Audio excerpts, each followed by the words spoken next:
Welcome to this course on forecasting using ARIMA models in Python. My name is James Fulton, and I will be your guide as you learn how to predict the future of time series. Time series data is everywhere in this world. It is used in a wide variety of fields. There are many datasets for which we would like to be able to predict the future. Knowing the future of obesity rates could help us intervene now for public health. Predicting consumer energy demands could help power stations run more efficiently. And predicting how the population of a city will change could help us build the infrastructure we will need. We can forecast all of these datasets using time series models, and ARIMA models are one of the go-to time series tools. You will learn how to fit these models and how to optimize them. You will learn how to make forecasts of important real-world data and, importantly, how to find the limits of your forecasts. Let's start by examining a time series. We can load a time series from CSV using pandas. Here, we set the index as the date column and parse the dates into date-time data type.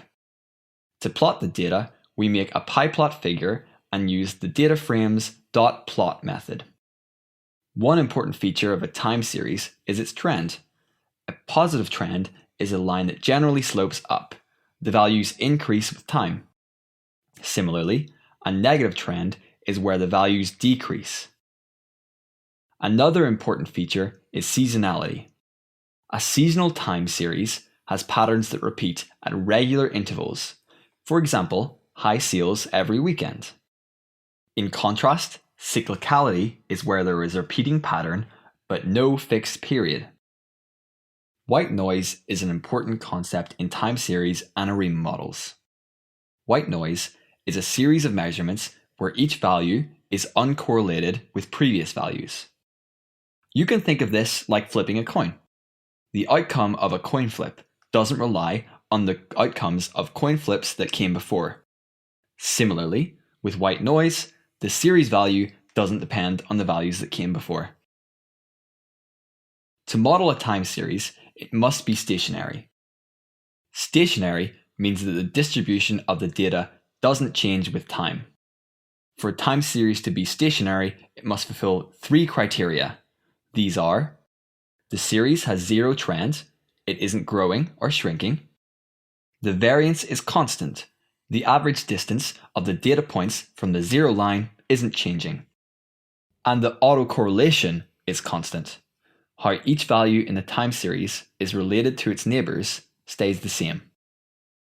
Generally, in machine learning, you will have a training set which you fit your model on, and a test set which you will test your predictions against. Time series forecasting is just the same. Our train-test split will be different, however.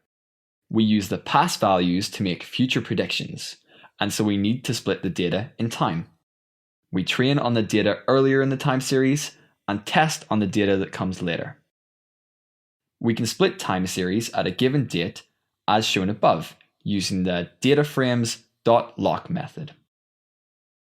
We've learned the basics of stationarity and train-test splitting. Let's get used to